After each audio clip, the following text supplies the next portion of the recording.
اب آپ دیکھیے کہ حضرت مریم سے بڑا کام لیا جانا تھا تو پھر استاد بھی بہت بڑا دیا اللہ، ایک نبی کے زیر سایہ ان کی تربیت کروائی. تو اگر ہم چاہتے ہیں کہ بڑے کام ہوں تو پھر بڑے کاموں کے لیے قربانی بھی دینی پڑتی ہے. بستر پر بیٹھے بیٹھے سارے بڑے کام نہیں ہو جاتے، کہ ہو جائیں گے، نہیں ہوں گے نا. آپ دیکھیے کہ حضرت مریم کی والدہ جو ہیں انہوں نے اپنی ایک اولاد، اپنی بچی بیوگی کی حالت میں دین کی خدمت کے لیے وقف کر دی، تو پھر اس کو چھوڑ آئی نا بیت المقدس میں. کبھی کبھار ملنے جاتی ہوں گی لیکن وہ پاس والی بات تو نہیں ہے. لہذا قربانی دی تو مقام یہ ملا. تو دنیا کی قربانی عارضی ہے، جنت میں پھر جو رہنا ہے وہ ہمیشہ کا ساتھ ہے. تو کبھی نہ کبھی تو اولادوں نے الگ ہونا ہی ہے. تو اگر دین کے رستے پر ہم ان کی جدائی کا دکھ اٹھا لیں تو آپ دیکھیں پھر اللہ کے ہاں مقام بنیں گے نا. آپ دیکھیے کہ عبد القادر جیلانی علیہ الرحمہ جو ہیں، ان کا نام تو یہاں سارے الٹے سیدھے طریقے سے بہت جپتے ہیں، لیکن ان کی زندگی سے کسی نے کیا سبق لیا؟ عبد القادر جیلانی کی والدہ بیوہ عورت تھی نا، ایک ہی بیٹے تھے عبد القادر، تو کیا کیا انہوں نے؟ سینے سے لگا کے رکھا؟ نہیں، خود جیلان کے گاؤں میں رہتی تھی، انہیں بغداد بھیج دیا، دور دراز کا ایریا.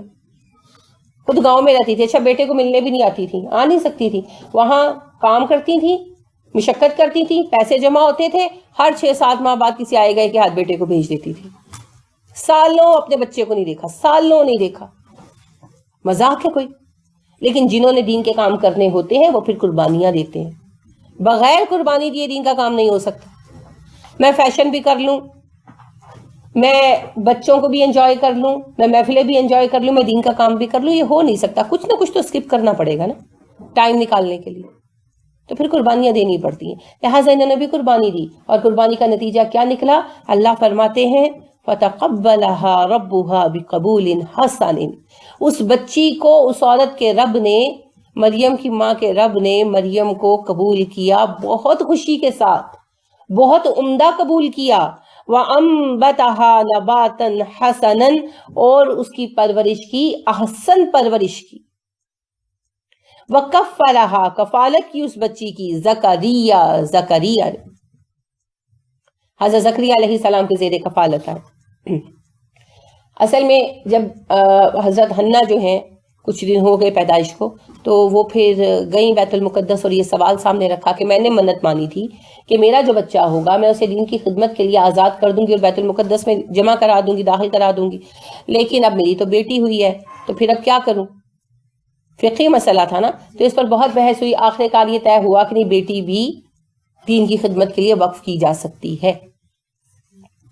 اب اگلا مسئلہ پیدا ہوا، کیا؟ بیٹی کی کفالت کون کرے؟ کیونکہ بیٹے تو کوئی فرق نہیں پڑتا نا، وہ کسی نہ کسی استاد کے زیر نگرانی رہتے تھے، جس کو جو عالم اچھا لگتا تھا وہ اس کے حوالے کر دیتے تھے. اب یہاں مسئلہ تھا بیٹی ہے، بیٹی نے بڑا بھی ہونا ہے، محرم نہ محرم کے وہی مسائل تھے جو ہمارے ہیں، استاد محرم تو نہیں ہوتا. تو پھر کیا کیا جائے؟ تو پھر قرۂ فعال نکلا، یہ واقعہ آگے چل کر آئے گا کہ قرۂ فعال نکلا حضرت زکریا علیہ السلام کے نام. زکریا علیہ السلام ایک تو نبی بھی تھے نا، اور دوسرا حضرت مریم کے خالو بھی تھے. حضرت زکریا علیہ السلام کی بیوی حضرت مریم کی والدہ حنا کی سگی بہن تھی، تو پھر وہ اپنی خالہ اور خالو کی زیر نگرانی رہی. ٹھیک ہے. کلما، جب کبھی بھی، دخلا، وہ داخل ہوا، علیہا، اس پر، زکریا المحراب، کمرے میں. محراب بمانے کمرہ. ٹھیک ہے. کیونکہ بیت المقدس میں اور عبادات میں بھی، عبادت گاہوں میں بھی اگر آپ دیکھیں تو کمروں کے جو دروازے بنے ہوتے ہیں محراب دار بنے ہوتے ہیں اس طرح کاس کی شکل میں، تو اس کی وجہ سے اسے محراب کہا گیا. ٹھیک ہے. محراب سے مراد کمرہ جو حضرت مریم کو رہنے کے لیے دیا گیا تھا. جب بھی زکریا داخل ہوا، جب کبھی زکریا داخل ہوتے آتے مریم کے پاس اس کے کمرے میں، وجدہ، پایا، اندہا، اس کے پاس، رزقاً، رزق. زکریا جب بھی آتے مریم کے پاس، اس کے پاس کھانے کی چیزیں موجود پاتے. حضرت مریم کے پاس نا کھانے کی چیزیں موجود پاتے جو انہوں نے نہیں دی ہوتی تھی. حضرت زکریا علیہ السلام جو ہے یہ خیرات صدقات پہ نہیں چلتے تھے، یہ کام کرتے تھے، دین کا بھی کام کرتے تھے، بیت المقدس میں تعلیم بھی دیتے تھے، استاد بھی تھے، اور ساتھ اپنی روزی روٹی کے لیے ترخان کا کام کرتے تھے، کارپینٹر تھے، بڑھئی. تو بہت خوشحال نہیں تھے، ظاہری بات ہے، بس اتنا ارن کرتے تھے کہ گزارا ہو جائے.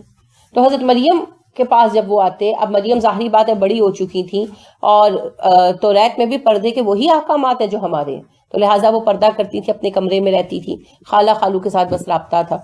تو اب اس صورتحال میں ظاہر ہے ان کے پاس کوئی کھانے پینے کی ایسی چیزیں جب پاتے حضرت زکریا، جو کہ نہیں حضرت زکریا نے دی تھی، ان کے لیے حیرت کی بات تھی نا.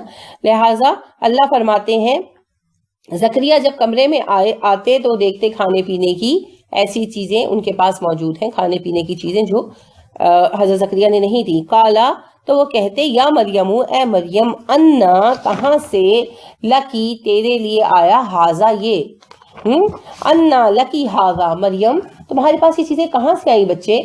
قالت، مریم جواب میں کہتی، ہوا، یہ سب کچھ ہے، من عند اللہ، اللہ کی طرف سے. مریم کہتی ہے مجھے اللہ کی طرف سے آتی. ٹھیک ہے، یعنی مریم پر اللہ کی مہربانی کتنی تھی کہ اللہ رب کریم کی طرف سے انہیں کھانے پینے کی چیزیں گفٹ آتی تھی. اب یہاں پر بڑی بحث ہے، کیا ہے وہ دنیاوی چیزیں ہوتی تھی یا وہ جنت کی چیزیں ہوتی تھی. یہ بحث بیکار ہے، ٹھیک ہے نا، کیونکہ اگر اس بات کی کوئی اہمیت ہوتی تو وہ ساتھ بتا دی جاتی. اصل بات یہ ہے کہ مقام ہے نا، مقام ہے نا ایک بندے کا. کتنے لوگ ہیں جن کے لیے کھانے کی چیزیں آتی ہوں اللہ کی طرف سے، ہے نا. حضرت مریم اس قدر پسندیدہ تھی اللہ کے ہاں، اور اللہ نے انہیں ایسا قبول کیا تھا نا. ان کی والدہ نے انہیں کہا کہ اللہ جی میں نے آپ کے لیے وقف کر دیا، اور اللہ کہتے ہیں میں نے اس وقف کو ایکسیپٹ کر لیا. تو ایکسیپٹنس ایسی تھی کہ اللہ رب کریم فرشتوں کے ذریعے ان کے لیے کھانے پینے کی اشیاء بھجواتے تھے، وہ جو بھی تھی، پھل تھے یا جو کچھ بھی تھا. ٹھیک ہے، تو لہٰذا مریم بلا جھجک کہتی بھی تھی اپنے خالو سے یہ مجھے اللہ کی طرف سے آتا ہے. ان بے شک اللہ یرزق، رزق دیتا ہے، من جسے یشاء، وہ چاہتا ہے، بغیر حساب، بغیر حساب کے. بے شک اللہ جسے چاہتا ہے بے حساب رزق دیتا ہے. ٹھیک ہے، تو اللہ رب کریم جسے جس طرح دینا چاہے. ہوتا ہے نا، دو بھائی اکٹھے کام شروع کرتے ہیں، ایک کا کام نہیں چلتا اور ایک کا بہت چلتا ہے، خون برسنے لگتا ہے. تو اللہ رب کریم کے فیصلے ہیں. کسی کے لیے مال آزمائش ہے، کسی کے لیے مال کسی آزمائش میں کامیابی کے بدلے میں اللہ کی طرف سے انعام ہے. یہ اللہ ہی جانتے ہیں. ٹھیک ہے، ہر کسی کا معاملہ انفرادی ہے اللہ کے ساتھ. باقی یہ دیکھنا چاہیے کہ اگر نعمت ہدایت ہے تو پھر وہ نعمت ہے، اور اگر نعمت ہدایت نہیں ہے تو نعمت نہیں ہے، آزمائش ہے. کیوں؟ اگر ایک بندے کو ہدایت نہیں ملی اور پیسہ مل گیا تو کیا کرے گا؟ غلط کاموں میں پڑ جائے گا، ہے نا. تو پھر پیسہ نعمت تو نہ ہوئی، آزمائش ہو گئی نا. اگر ایک بندے کو صحت ملی ہوئی ہے، وہ بہت صحت مند ہے، اور اس کو ہدایت نہیں ہے، جھگڑالو ہے، بدتمیز ہے، تو کیا کرے گا؟ اس سے لڑے گا، اس سے لڑے گا، ہے نا. اور یعنی کہ ظاہری بات ہے صحت مند آدمی ہے تو کیا کرے گا؟ ٹی وی دیکھتا رہے گا بیٹھ کر، اوٹ پٹانگ جگہوں پہ جائے گا، اوٹ پٹانگ کام کرے گا. تو پھر صحت نعمت ہوئی؟ آزمائش ہو گئی. تو کوئی نعمت ہدایت کے بغیر نعمت نہیں ہے. اولاد نعمت ہے نا، لیکن اگر ہدایت نہیں ہے تو اولاد کی کیا تربیت کریں گے؟ کچھ بھی نہیں نا. ان کو اسلام کے نقطۂ نظر سے آوارہ اور بیکار انسان بنا دیں گے، ہے نا. تو پھر کیا ہوگا؟ وہ نعمت رہے گی؟ آزمائش، زحمت اور آزمائش. روز قیامت وہ بچے کھڑے ہو کے کہیں گے اللہ جی ان ماں باپ نے ہمیں کوئی تعلیم نہیں دی تھی، ان کو پکڑو پہلے، اور وہ پکڑے جائیں گے ماں باپ. تو پھر وہ نعمت تو نہ رہی. تو کوئی نعمت اٹ سیلف نعمت نہیں ہو سکتی جب تک اس کے ساتھ ہدایت موجود نہ ہو. صاحب نعمت کے پاس اگر ہدایت ہے تو وہ نعمت ہے، اور اگر ہدایت نہیں ہے تو ہر نعمت آزمائش، ہر نعمت زحمت. کیونکہ ہر چیز کا استعمال اچھا بھی اور برا بھی ہے نا. موبائل کا استعمال اچھا بھی ہے برا بھی ہے. چاہے تو آپ دین کا کام کر لیں، اور چاہے تو آپ لچر چیزیں دیکھ لیں. آپ کو اتفاق ہوا ہوگا بچے جو ہیں وہ کال کرتے رہتے ہیں، ہے نا، ایویں رانگ نمبرز پہ کال کر کے باتیں کرتے رہتے ہیں. سمجھدار لوگ بند کر دیتے ہیں، بے وقوف لوگ جو ہیں، بچیاں جو ہیں، وہ پھر سلسلے ان کے شروع ہو جاتے ہیں. تو یہ تو گیجٹ ہے، استعمال اچھا بھی ہے برا بھی. اب کسی چیز کا ہونا نعمت ہے یا کہ زحمت اور آزمائش ہے، اس کا انحصار ہدایت ہونے اور نہ ہونے پہ. ہدایت ہے تو ہر چیز باعث نعمت ہے، اور اگر ہدایت نہیں ہے تو وہی چیز آزمائش ہے. ابو بکر صدیق رضی اللہ عنہ کے پاس مال تھا، عثمان رضی اللہ عنہ کے پاس مال تھا، عمر رضی اللہ عنہ کے پاس مال تھا، عبد الرحمن بن عوف رضی اللہ عنہ کے پاس مال تھا. نعمت بنا نا ان کے لیے بھی، امت کے لیے بھی، ہے نا, ہر مشکل وقت پر یہ لوگ آ گیا, ہر مشکل وقت پر آ گیا. اور مال تو قارون کے پاس بھی تھا, حامان کے پاس بھی تھا. نمرود تو چلو حکمران تھا نا, حکومت تھی اس کے پاس. یہ لوگ حکمران تو نہیں تھے, قارون حامان وغیرہ. پیسہ بہت تھا, ہے نا, پیسہ بہت تھا. تو کہاں گیا, کیا بنا ان کے لیے؟ آزمائش. قارون کے پاس کتنا مال تھا؟ اللہ کہتے ہیں قارون کے مال کے جو کمرے تھے ان کے چابیوں کا بوجھ آدمیوں کا مضبوط ایک گروہ اٹھا سکتا تھا. قرآن کا بیان ہے, پڑھیں گے آگے کہ اللہ رب کریم کہتے ہیں کہ قارون کے مال جن کمروں میں رکھے گئے تھے ان کمروں کے لاک جو تھے, ان کی چابیاں, ان کی چابیوں کا بوجھ مضبوط آدمیوں, باقاعدہ لفظ استعمال ہوا, مضبوط آدمیوں کا ایک گروہ اٹھا سکتا تھا. ایک آدھ مزدور نہیں اٹھا سکتا تھا. آپ اندازہ کریں کتنی چابیاں ہوں گی, تو کتنے کمرے, تو کتنا مال. تو اس مال سے ملا کیا؟ تا قیامت اللہ کا غضب. تو لہذا آپ دیکھیے, علم تو عبداللہ بن ابی سلول کے پاس بھی تھا, علم تھا نا, مال بھی تھا. کیا ملا اس کو؟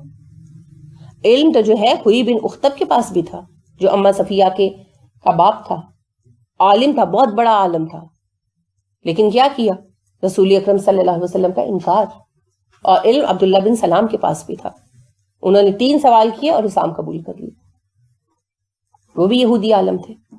تو جب تک نعمت ہدایت نہ ہو, علم, پیسہ, صحت, اولاد, دولت, کوئی چیز باعث رحمت نہیں ہو سکتی. تو اللہ جب دیتے ہیں اپنے اللہ کے حساب کتاب میں, اللہ دور تک دیکھتے ہیں. تو اللہ مال دیتے ہیں کسی کو آزمانے کے لیے, کسی کو پھنسانے کے لیے, اور کسی کو بطور نعمت. اب یہ اللہ کو پتا ہے, فائنل فیصلہ اللہ کے ہاتھ میں. دنیا میں ہم دیکھیں گے ظاہر کے اعتبار سے, جیسے رسول اکرم صلی اللہ علیہ وسلم نے فرمایا نا کہ سب سے بہترین بندہ اللہ کے ہاں وہ ہے جسے اللہ نے علم بھی دیا اور مال بھی دیا. وہ دونوں چیزیں اللہ کی راہ میں دن رات خرچ کرتا. اس کے بعد وہ بندہ ہے جسے اللہ نے علم دیا, مال نہیں دیا. وہ حسرت کرتا ہے کہ کاش میرے پاس بھی اتنا ہی پیسہ ہوتا, میں اسی بندے کی طرح دین کی راہ میں لگاتا. تو یہ دوسرا بندہ اپنے درجے کے اعتبار سے پہلے بندے کے برابر ہے. اور بدترین بندہ اللہ کے حضور وہ ہے جسے اللہ نے علم نہیں دیا, مال دیا, اور وہ مال کو لٹا رہا ہے اندھا دھند برائی کی راہوں میں. وہ بدترین شخص ہے.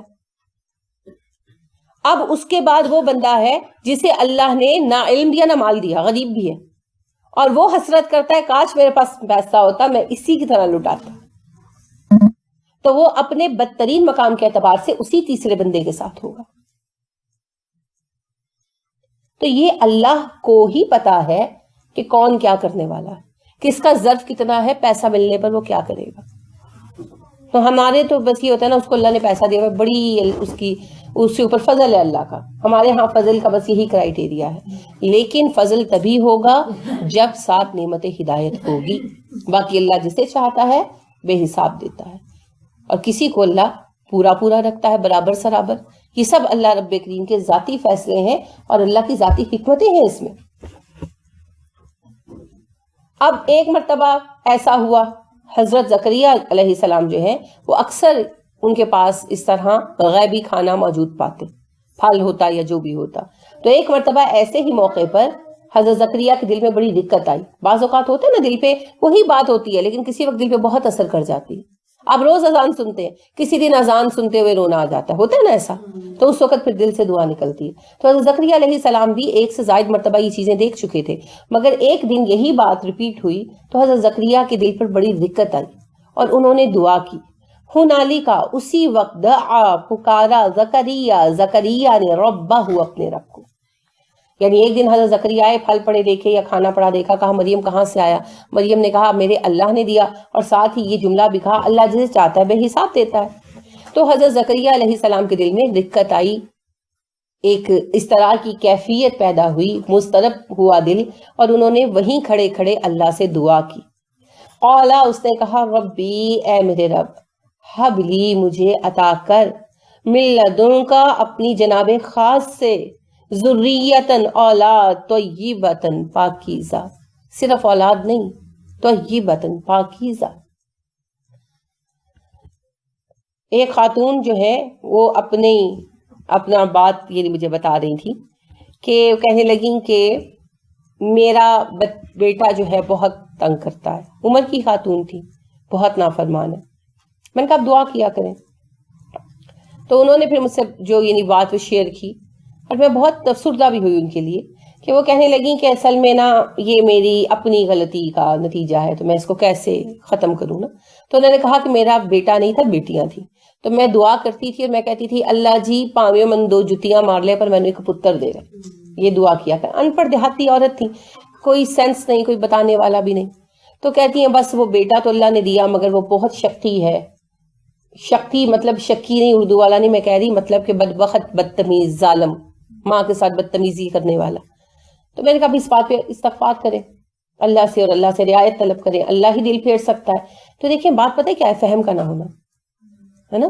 اب دیکھیں حضرت زکریا علیہ السلام تو اللہ کے نبی تھے نا, کتنا پختہ فہم ہے. وہ کہتے ہیں اللہ جی بیٹا دے, اولاد دے, ذریتن طیبتن, اللہ پاکیزہ اولاد دے, پاکیزہ اولاد دے جو خوشی کا باعث بنے. یہ نہیں کہ 15 سال بعد بیٹا پیدا ہو یا بیٹی پیدا ہو اور بڑے ہو کر اللہ نہ کرے بیٹا آوارہ نکل آئے یا بیٹی گھر سے بھاگ جائے, تو کیا ایسی اولاد کا کیا کرنا ہے نا.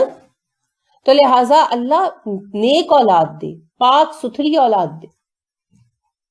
انہوں نے دعا کی اللہ جی مجھے ایک اولاد دے, ایک بچہ دے پاکیزہ فطرت کا, انکا بے شک تو سمیع سننے والا ہے, الدعاء دعا کا, اللہ تو ہی دعائیں سننے والا ہے. ٹھیک ہے. اصل میں ہوتا پتہ ہے کیا ہے, مضطرب دل کی دعا قبول ہوتی ہے. دعائیں تو آپ ہر وقت کرتے ہیں, لیکن ایک وقت ہوتے ہے جب دل مضطرب ہوتا ہے, آپ پریشان ہوتے ہیں, چین نہیں آ رہا ہوتا, بیٹھو تو بیٹھا نہیں جا رہا, لیٹو تو لیٹا نہیں جا رہا, اضطراب ہوتا ہے نا, اس وقت اس کیفیت کی دعا قبول ہوتی ہے. اسی لیے دعائیں تو وہ ویسے بھی کرتے تھے, دعائیں تو وہ ویسے بھی کرتے تھے, لیکن اس وقت جب ان کے دل پر ایک خاص کیفیت آئی نا, ایک خاص کیفیت حضرت زکریا علیہ السلام کے دل پر, تو اس کی وجہ سے کولر میں سے لے لو, نہیں کوئی ایشو نہیں ہے. جو ہے حضرت زکریا علیہ السلام جو تھے ہر وقت دعا کرتے تھے, ہر وقت دعا کرتے تھے. لیکن اس وقت جب حضرت مریم نے ان کو یہ کہا کہ اللہ جسے چاہتا ہے بے حساب رزق دیتا ہے, تو وہ بھی اولاد کے طلبگار تھے, تو ان کے دل پر ایک خاص دقت آئی کہ اللہ مریم کو اس طرح کھانا بھجوا سکتا ہے تو مجھے ایک بچہ بھی تو دے سکتا ہے. دل پر ایک خاص کیفیت آئی, اس کیفیت میں دعا کی, ورنہ دعا تو سالوں سے مانگتے آ رہے تھے. جب حضرت یحییٰ پیدا ہوئے ہیں تو حضرت زکریا کی عمر تقریباً 92 سال تھی, تو اتنی زندگی گزر گئی تھی دعا مانگتے. اللہ نے اس خاص دعا کا ذکر کیا. تو آپ کہتے ہیں نا دعائیں کب قبول ہوتی ہیں, جب دل مضطرب ہوتا ہے, جب دل بے قرار ہوتا ہے, اس وقت دعائیں مانگا کریں. لہٰذا حضرت زکریا نے اسی وقت دعا مانگی اور وہی دعا قبول ہوئی نا, لہٰذا اللہ اسی کا ذکر خصوصیت سے کر رہے ہیں. فنادتہ پس پکارا اس کو, الملائکۃ فرشتوں نے, وہوا اور وہ قائم کھڑا تھا, یصلی نماز پڑھنے کے لیے, نماز پڑھ رہا تھا وہ, فی المحرابی محراب میں, اپنے کمرے میں. تو لہٰذا رات کو جب زکریا اپنے کمرے میں نماز پڑھ رہے تھے تو فرشتوں نے انہیں پکارا.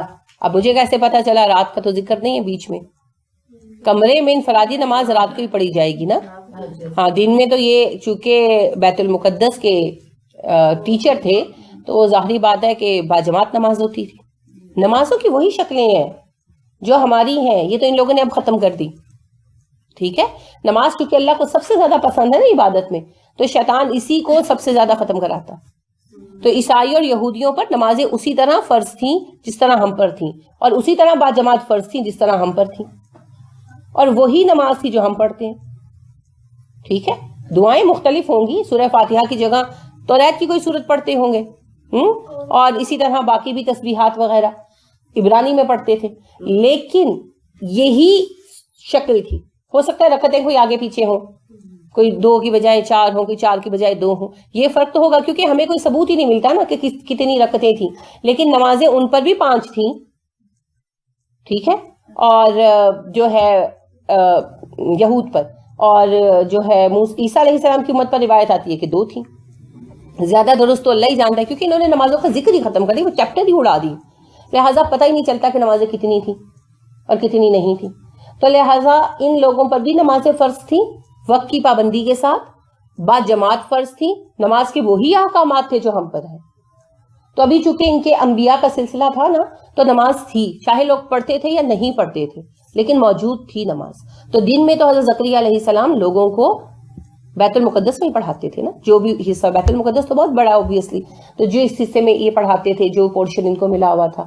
اور نماز باجماعت تھی تو کسی وقت ایک امام کرتا ہوگا امامت، کسی وقت ایک امام، جیسے کعبے میں ہوتا ہے. تو اس وقت کے مطابق دن کی نمازیں تو وہ جماعت سے پڑھتے تھے، تو رات کے وقت تہجد پڑھتے تھے، اسی طرح جیسے سارے انبیاء نے پڑھی اور جیسے ہم بھی پڑھتے ہیں، اللہ جس کو توفیق دے. تو رات کو وہ اپنی رہائش گاہ میں، اپنے کمرے میں تہجد پڑھ رہے تھے جب فرشتوں نے انہیں پکارا.